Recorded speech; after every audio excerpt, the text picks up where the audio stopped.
book, The Lion and the Lily, examines the rise and fall of Awadh in the context of the... So, Era, I start with welcoming you to our city. It's absolutely wonderful to have you here. And I have to admit, when I saw the book, I got very intimidated with the size of it. But I also have to say that once I started... You haven't seen Salil's book. So once I started reading it, it's a story that the narrative that you have just draws you in. I think it's incredible, the amount of research and the work that's gone into it. So congratulations, and it's a privilege to be here to chat with you. I think your extent of your research, so much detail as you read the book, it's incredible how much information is out there. And you even went into Persian sources to do some of your research. How were you able to do that? Did you know Persian language? No. So Persian, I must confess right up that I don't read myself. I read it in translation. But indeed, as do many Indian scholars, because Persian is somewhat a forgotten orphan language today. As we know, it is being, there is very little money in Persian scholarship. So very few scholars in India. I tried to get a few things translated for my own interest for the book, and it is almost impossible to get hold of scholars who read Persian fluently. So I read them in translation, but luckily there is a lot of translation available. But what I am proud about, I think, what I have brought for the first time is French sources. So I was able to travel to various countries where there are a bunch of French documents. There is one, for example, in Chambéry, which is the southeast region near Alsace, because there was a French adventurer who was very, very powerful in the late 18th century. Benoit Duboin, he actually fought for the Marathas very successfully, and he just passed through Awadh, picking up a Bibi on the way and taking her back to Europe. So I was very interested in following up on his story, and so I found his family archives, which gave me all kinds of different information. And there are many, many such examples of sources that I have used, which I hope Indian readers and also Indian scholars will able to examine further and take further. But one thing that I would like to point out, and maybe we can show a few slides, Vidya, is that there was one particular Frenchman, Jean-Baptiste Gentil. So by the mid-15th century, the French no longer had the ambitions they had earlier on in the 18th century. But there was a man called Jean-Baptiste Gentil who was the agent to the court of the Nawabs of Awadh, especially Shuja-ud-Dawla. He spent 12 years at the court of the Nawab as the official agent of King Louis XV. And so in his capacity as a diplomat, as a military man, he trained the soldiers. He kept, I think, 300 trained soldiers trained in the French manner. But very interestingly, he also commissioned a huge range of paintings. And I wanted to show you, if we can see slide number 4, because, since, as I was mentioning, the British ended up winning this war between the two companies, between the French and the British. They have completely wiped out the influence of the French and whatever they managed to contribute to the landscape and to culture. So we have forgotten the role of the French in painting, and this is something very exciting that I discovered. Scholars like Mildred Archer have written about this, and if you see this first painting, has it come on screen? Is there a map showing? Okay. So Jean-Baptiste Gentil actually commissioned a series of maps. It's called the Gentil Atlas. And what is amazing is that at this time, there was no such book. So if you can imagine in your minds how the Indians, how the Jains would view the cosmology, in those kind of layers of divinity, that was the sort of maps that they used. There was nothing based on surveys of land. So this is actually the first the first book on the maps, the Atlas of India, and Jean-Baptiste Gentil used Abu al-Fazl's description of the different subahs of India to bring out these series of maps. In addition, he added his own knowledge because he was personally knowledgeable about the land, the area, so he added descriptions about the mountains, about river bodies, about towns that were not mentioned by Abu al-Fazl. So if you look at this first slide, it is a slide of Shah Jahanabad. which is spelled in an eccentric French way, CH instead of, for the sh sound. But Shah Jahanabad, in a very mysterious manner, because it is lacking its Padshah. Shah Alam II was the reigning Mughal emperor at this time, and he should have been here in this map of Delhi. But he is absent, and only his regalia is present. The throne is empty, his parasol is lying in a forlorn manner, all the accoutrements of royalty are there, but the Padshah is missing. But if you go to the next, its own thing? The cover, okay, never mind. The cover is also pretty good. It'll remind you of what book I have written. But if we go to now slide 5, please. Slide 5 is of Awadh. And if you compare the two, you will see how much action there is in Awadh.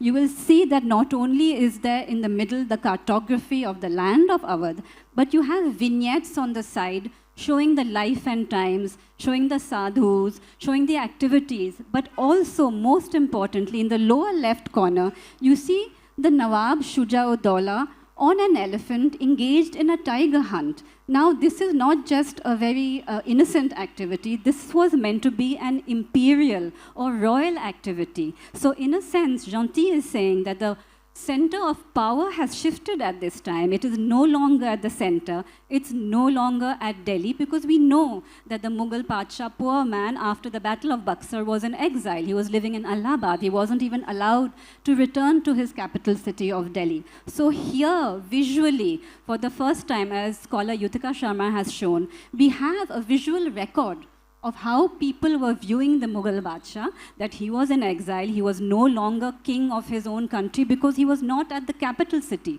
Instead, it is Awadh which is rising, it is Awadh which has all the paraphernalia of royalty. And so, I wanted to bring this out because, we often think of this. So this is a company-style painting. Those of you who know a little bit about company-style painting, it is firstly a problematic term because it puts all the emphasis on the patrons, the company man. We forget the Indian artists who are actually creating this genre. So Indologist Jean-Marie Lafont has suggested that we call this the Faizabadi school of painting. And this is something that I am repeating because I think it's completely fair. So this so-called company painting style actually begins under a Frenchman, under Gentil, in Awadh, with the patronage of Shuja-ud-Dawla, with local Indian paintings using an Indian source, Abu al-Fazl. So these paintings I have talked about at length in my book and published a few paintings. I'm very lucky that David indulges me in allowing me to use these paintings in my books because they are not there anywhere to be seen. They are not even digitally available. They are at the Bibliothèque Nationale de Paris. They are also at the V&A, but it is impossible. I tried to get to see it, and even with my, trying to say that I'm writing a book, I could only see a photocopy of the book. So it's extremely difficult. I'm very proud and happy to be able to share this with, India. Simply wonderful. Would you like to read a little passage that Oh, yes. you had planned?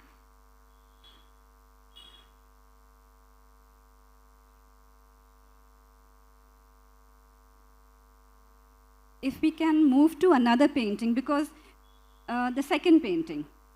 Painting has always been really important to my work. It is a source for me, a source of research, almost on par, I would say, with the written material because it brings out sorry, can you not see? It's still Awadh? Okay, it's just after the cover of my book for those of you who are doing the AV. It's a painting of Shuja-ud-Dawla and Asaf-ud-Dawla. Yeah, okay. So, painting has always been really important for me to bring out details that are not written about.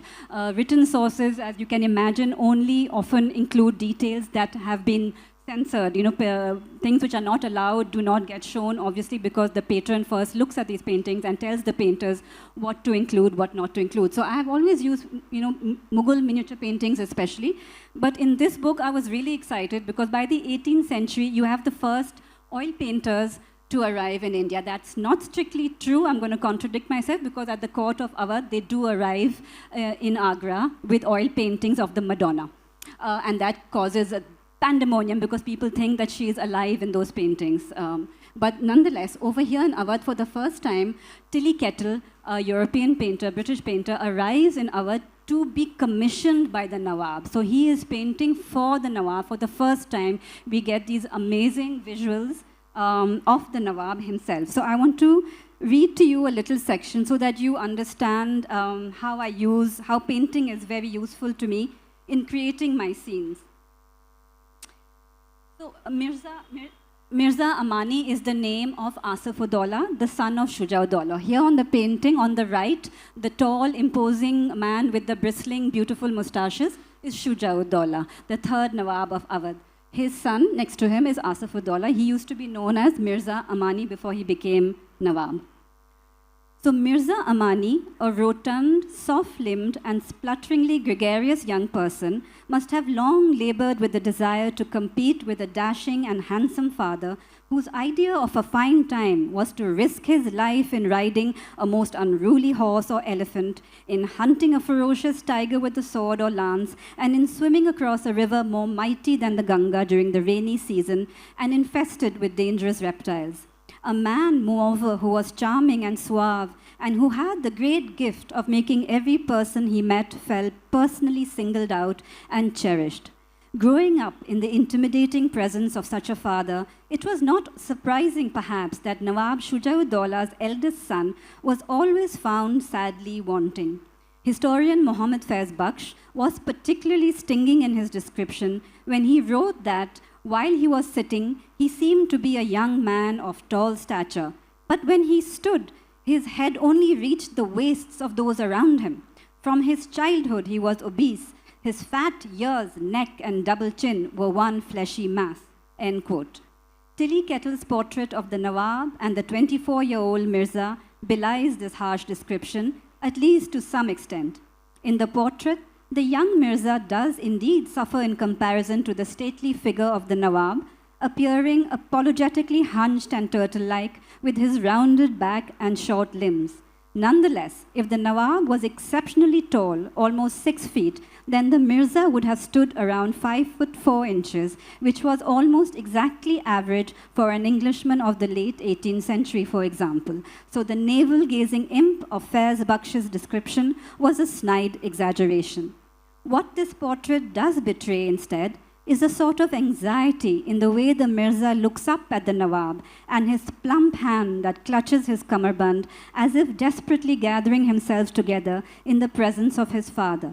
Where the Nawab grasps a cutter in one hand and a sword in the other, Mirza Amani holds no weapons and instead wears a decadent Satlara string of pearls. Even his small, scratchy moustache looks apologetic compared to the resplendent whiskers of the Nawab. Thank you, Era. Thank you. So just to show that, from this painting, tying it up with what people were saying about Asaf-ud-Daula, whom, by the way, I must confess to a irrational love for him. He comes up as such an amazing, interesting character, misunderstood by everybody. He was a homosexual, so the British just did not know how to cope with that. They first began by criticizing him for being, a rapacious womanizer. Then when they realized that there were really no women around him in that sense, they were like, oh, well, he does something very odd in the Zenana. We cannot talk about it, unfortunately. So that is it. Ira, your book is set in the 18th century. Yeah. India was in the middle of a turbulent period in the history of our country. Can you connect this to the upheavals that were happening throughout the Western world? The Treaty of Paris, Britain and France were trying to divide the Western world between them. And of course, the French Revolution was happening right at that time. Louis the 15th, poor chap.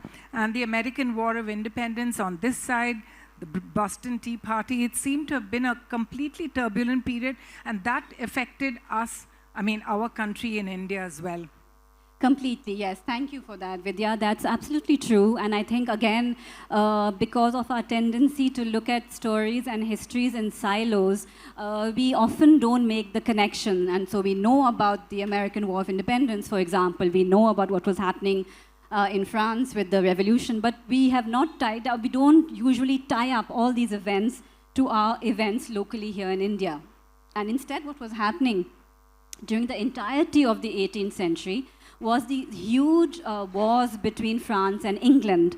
And it's interesting to also note the difference that this character takes throughout the wars. So in the beginning, Britain is this small, tiny, underpopulated island with a very faltering economy at the edge of this vast land continent, which is Europe, and of which France is really the leading figure. At the beginning of the 18th century, France is populous, it is wealthy, it is staggeringly confident, it has a huge land army, and so there's a huge imbalance. And so from the beginning, this kind of set the dynamic between the British and the French. They were the English at that time, they become the British by the end of the 18th century. So this dynamic remains, and throughout the 18th century, even as the British begin to take the upper hand, they keep this sort of anxiety in their heads. They keep this, they like to propagate this narrative that the French are exceedingly dangerous, and they will use it later on in India to justify their own increasing violence. But what happens in the mid-18th century is the 7 Years' War, which basically ends up dividing the entirety of the world between the French and the English, along colonial lines. And at the end of this, the signing of the Treaty of Paris means that France has to stop whatever very, at that point, ambitious battles that she was raging against Britain in India. At that point, France was actually on the verge of winning a number of important battles in India. But the peace treaty has been signed. All that is reversed, and really from this point onwards, Britain has the upper hand, and France is more, one has to admit, defeated during the 7 Years' War. So, but what is interesting is that France does not disappear. Her ambitions don't disappear. Instead, they change. And her Minister of War, Choiseul, under Louis XV, says that from now on, we will no longer be interested in territorial conquests.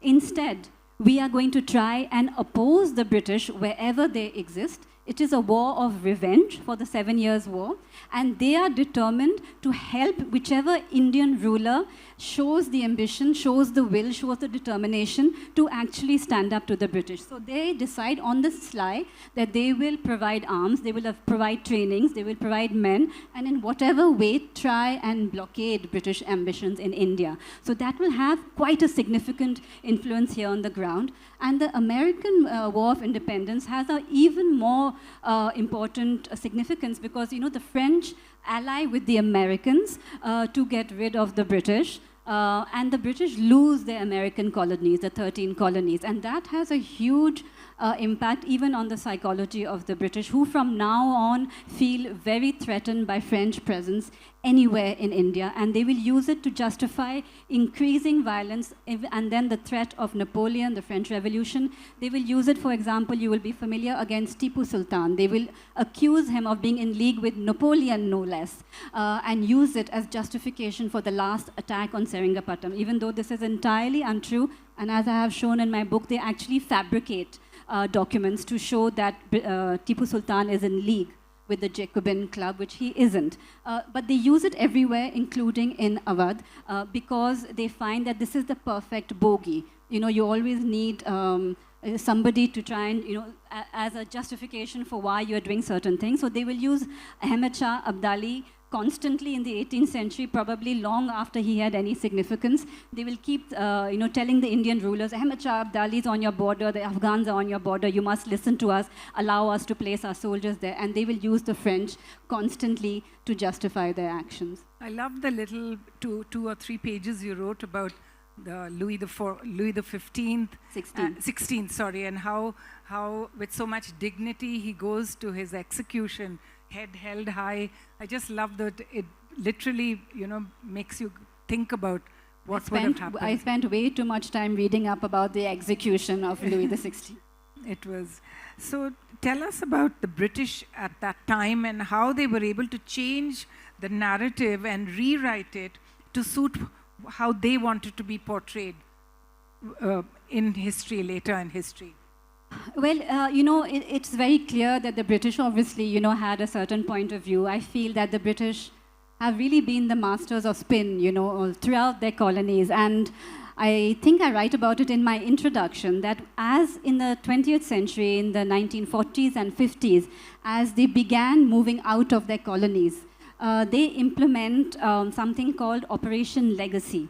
And in this operation, they decide to destroy whatever documents are terribly incriminating to them on the ground in their various colonies, including in India. In Delhi, it is said that a pall of smoke covers Delhi for days because of the number of documents that they have taken and destroyed.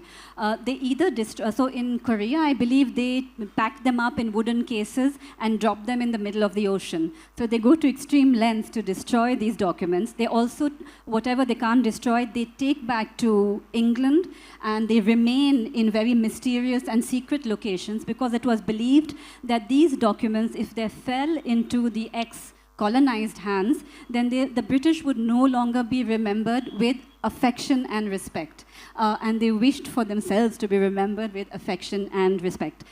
So that gave me an intimation when I read that detail, that obviously they were doing this, and it ties up with my research, that they actually did this very systematically right through the 18th century.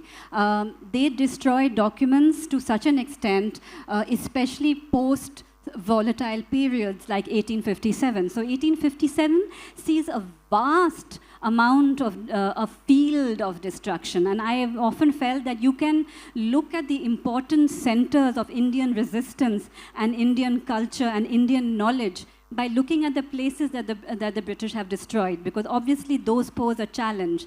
And in 1857, Delhi was complete, huge swathes of it were destroyed, including what I began my talk with, all Jahanara Begum's buildings in Old Delhi. The Caravanserai, her gardens, her hammams, everything, the Chandni Chowk. So in a sense, for me, that was proof of the danger that she represented. Her memory, the Mughal Padshahs and their daughters, how dangerous it was for the British, that they wanted to destroy all evidence of them. Similarly, Lucknow was a scene of terrible destruction in 1857. A great deal of art, it's so heartbreaking to think of that. Art and documents were destroyed. And also, the British, so when they took over, they not only put an end to Indian state patronage for art and culture and intellectual activities, but they also destroyed all the evidence that this activity had taken place. So today we have forgotten the very history of scientific development in India, in certain places, because that evidence no longer exists. So the historiography itself has a huge lacuna. It itself has been affected by this destruction. And then they replace it with their own interpretations, which we are all, especially the older ones in the audience, we are familiar because we have been taught with those stories. I think very briefly, I just want to touch on two gentlemen who had been so venerated, the great Clive of India and Warren Hastings.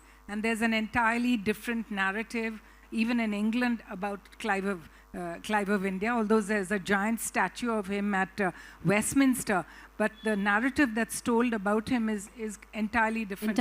I was shocked, to be honest, when I heard that.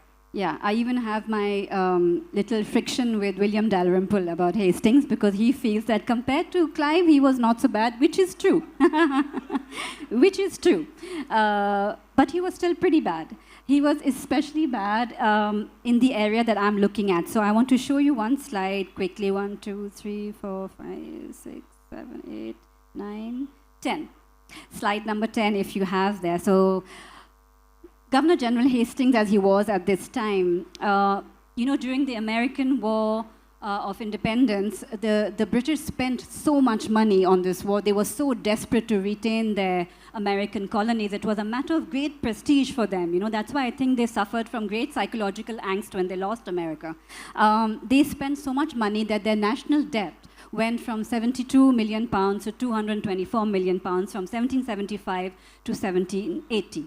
So a huge, huge hole in the budget. And hearing this, Governor General Hastings writes, very soon after this, he writes to head office in England saying, I resolved at this time to make up some of the deficit from the Raja of Benares.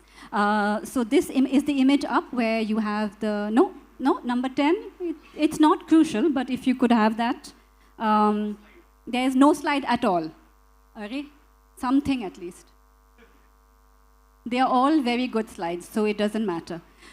But to bring you back to the point that, okay, so in the middle you should have a picture of women playing chopar, I think, yes, okay. So that is to represent, so this is an 18th century painting by an Indian painter who was influenced by the Europeans. So this is again a Faizabadi school of art. So you see the women engaged in activities which are very different from the exoticized, orientalized one that we used to have. So they are doing this, and I have Hastings on the lower right corner and Raja Chet Singh of Benares on the lower left corner. And what happens when, to cut a very long story short because there's not much time, when Hastings comes and imprisons Chet Singh in his own palace in Benares for not coughing up yet more money to make up the national debt of England for fighting in America, the whole Awadhi countryside rises up in insurrection. And you know, we have forgotten about these localized insurrections completely. Not only does the entire countryside rise up, but the Begums of Awadh, who are very friendly with Raja Chet Singh because Benares is in their territory, they encourage their men, they send out the Khaja Saras to raise battalions, to encourage men of fighting age to join the revolt, to fight against the British, and it was effective for many, many months.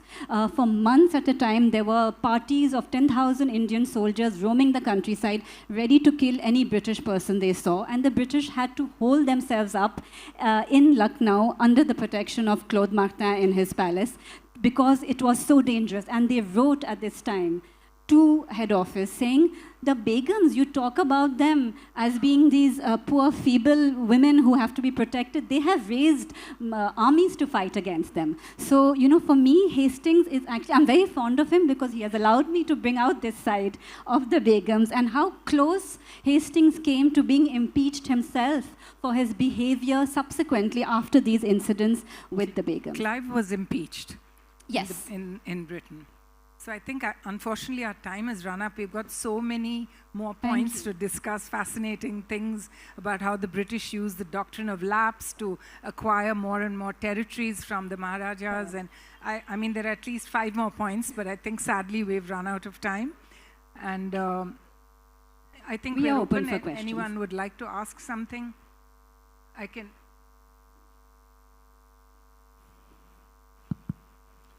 Good evening, ma'am.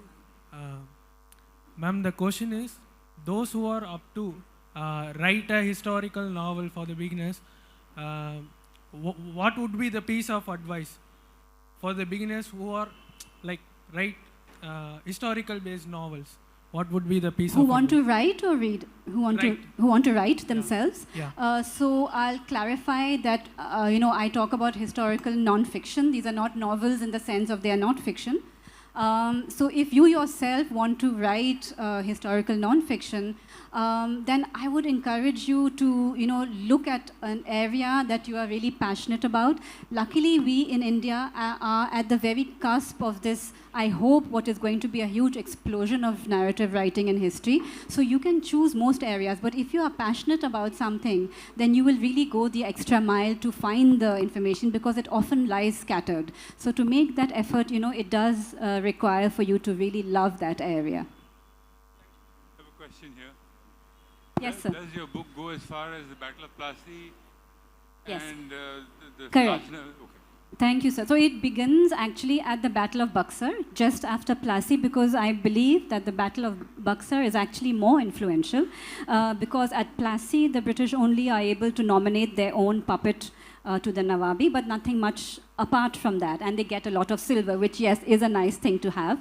But the Battle of Buxar gives them tax collecting rights. So from this time, they are able to generate revenue from Bengal and Bihar, which are the richest province at that time. And for the first time in the history of the East India Company, bullion, silver, instead of being imported into India from England to buy goods, now bullion is sent back. So this is reversed for at least 10 years because they have these tax collecting rights. So I start at the Battle of Buxar, which is really important.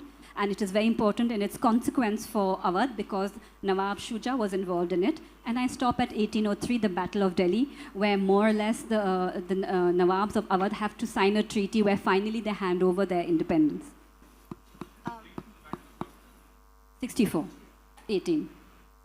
Ma'am, I have one doubt. I have a question. Sorry, there's a young woman asking me a question. I can't. yeah. Yes, there you are. I have doubt regarding the doctrine of lapse and the misgovernance lapse. They say no, misgovernance doctrine is specially introduced for Awadh, and there is a confusion that it was under doctrine of lapse. Can you clarify it a bit? So, you know, the British use all kinds of techniques at this time, at the late 18th century, because what they find in Awadh is actually a very well-run Suba, a very well-run country. We have traveler accounts telling us from the late 18th, early 19th century even, that it is the most prosperous area. It is well-run. Fanny Parks in the 19th century says that the residents under the Nawab are more sleek and merry than those under the rule of the East India Company. So we know that it was very well run by the Nawabs. We know that people loved them. We know because of Wajid Ali Shah and how people followed him almost halfway to Calcutta, right, when he was sent away. But they need to find ways to counter that. They need to show that this is not true, that there's all kinds of hanky-panky going on in Awadh. They won't name exactly what.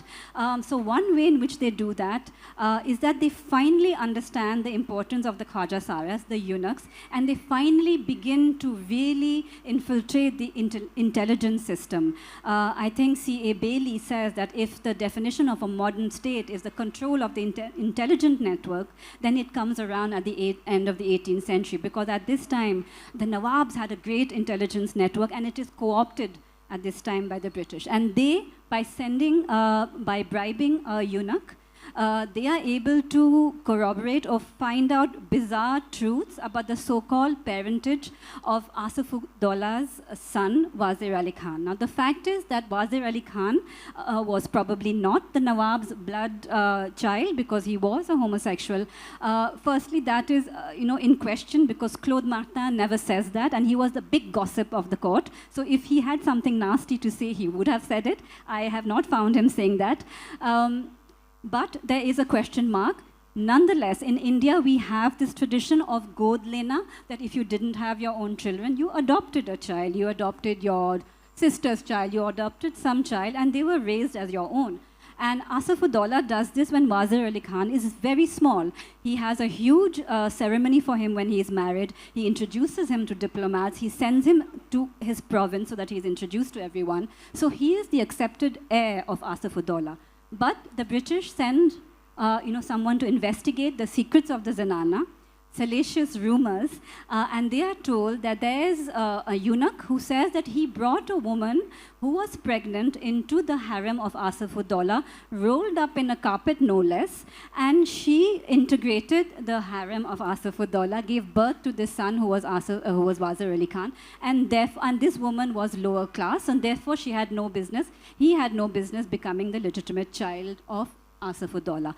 And this very nefarious and questionable method is how they began this idea of the doctrine of lapse. It was just fortuitous. It was just happenstance. They just fell upon these rumors that Sadat Ali Khan, another half-brother, who was angry about not being Nawab, he happened to say this. And they were like, oh, tube light moment, let's go and investigate this. But I think they use the doctrine. They use the doctrine of lapse all over India. Yes, of course. Throughout all Rani the Jhansi, states from the north to the south. The movie Shatranj Ke Khiladi, where Richard Attenborough shows the fall of Awadh Empire, and the way he's been depicted of Wajid Ali Shah, what is your opinion? Is it a true representation or an over-exaggeration? So, it is a beautiful film. I enjoyed I watched it again when I was doing research. But yet again, it shows one particular aspect, I feel, of the Nawabs, which kind of plays into this idea that they were debauched, that they lacked martial spirit, that they lacked the virility to stand up to the British, and all they could do was lament on a nostalgic past that they had lost through their own bad faith or bad karma, And when I looked at least at the 18th century, the way in which the Nawabs were reacting, they were reacting in a much more they were taking the advance often. They were hiring French men, they were hiring French soldiers, they were training them, they were encouraging the building of forts along the French Vauban style. They were building ammunition factories. They were doing all kinds of things to be military able to stand up to incursions on their borders. They were constantly patrolling their borders. All this in addition to fostering a completely fabulous culture in their cities. So my only grouse with this beautiful film is that it once again plays to the British stereotype of how the Nawabs were, and I would like to offer a counterpoint to that. So, just extending what you were saying. Yeah. So the historiography which Premchand based his story on is kind of from there, right? And now it is changing, and there's as you said, there's an explosion of narratives. So, but there are two kind of, I would say, contrarian views, right? Here, one, I mean, maybe deriving from the same epigraphical or antique sources, but which one do we kind of think as factual, and which one we can integrate within our children and tell our children that this is the real one or the true one? How do we differentiate? So that's a good question. I don't find that there are only two sources. Usually you have multiple points of view. You will have this conqueror, you will have the other one, you will have the locals writing, you will have another subsect writing about this period. And perhaps the truth, with as much certainty as we can say, lies somewhere in the overlap between all these different stories. Also, I find that since the stories depend a lot on who the storytellers are, it's important to look at who is writing this story, who they are writing it for, who is commissioning it, who is going to be the ultimate consumer of these histories. That will give you a better idea of what it is intended for. Is it intended for hagiography? Is it intended to cover up certain acts, or is it really, as close to a certain amount of truth as we can claim? Now, that is always going to be subjective to a certain degree. I am quite open about the fact that my books, I consider them Trojan horses, that, like a beautiful gift that I'm giving. Inside, there are all kinds of feminist truths that are relevant to me, that I feel I must share with an audience. So that also is, one certain point of view. But at the end, I think the reader is quite capable once they have all these narratives given to them, and I try and include multiple points of view so that you can see the overlap and judge for yourself. Thank you, Era. And I think it's wonderful that you stayed with this particular period and dealt with, because the history is vast. You can go all over from north to south and get distracted, but I think you were able to keep the narrative very tight and within this period of time and to these people of this area. Thank you, So Vidya. I think that was wonderful. It's Thank absolutely you. wonderful. Thank you for coming. Do buy the books.